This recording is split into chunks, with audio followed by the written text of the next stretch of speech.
வீடியோவிலே சொல்லியிருப்பேன், பையனுக்கு வந்து ஸ்போர்ட்ஸ் டே இருந்தது. அந்த ஸ்போர்ட்ஸில் வந்து அவன் கலந்துக்கிட்டான். அதில் வந்து அவன் ஃபஸ்ட் ப்ரைஸ் வின் பண்ணியிருந்தான். அவனுக்கு வந்து ட்ராஃபிலாம் கொடுத்து என்கரேஜ் பண்ணாங்க. சண்டே வந்து அந்த முடக்கத்தான் கீரை வந்து சூப்பு மாதிரி பண்ணி கொடுத்துருந்தேன்.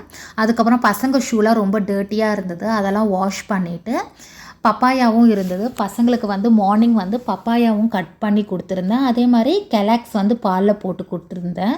எதுக்காகனா அவங்க ஹெவியாக சாப்பிட்டுட்டு கராத்தே பண்ண முடியாது, லைட் ஃபுட்டாக சாப்பிட்டுட்டு போனால் தான் அங்கே கராத்தே பண்ண முடியும். அதுக்காக தான் லைட் ஃபுட்டாக கொடுத்துருந்தேன். பசங்க மட்டும் சாப்பிடல, நாங்களும் அதே பிரேக்ஃபாஸ்ட்டு தான் பண்ணி முடிச்சிருந்தேன் நான். அதுக்கப்புறமா ஒரு 11 o'clock வந்து ஃபிஷ் வந்து கறி மாதிரி பண்ணியிருந்தேன் நான்.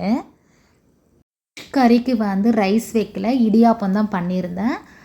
12:30க்கு மேலே வந்து கெட் டுகெதர் ஃபங்க்ஷன் நடந்தது. அதில் போய் கலந்துக்கிட்டு அங்கே தான் லஞ்சே சாப்பிட்ருந்தோம் நாங்கள்.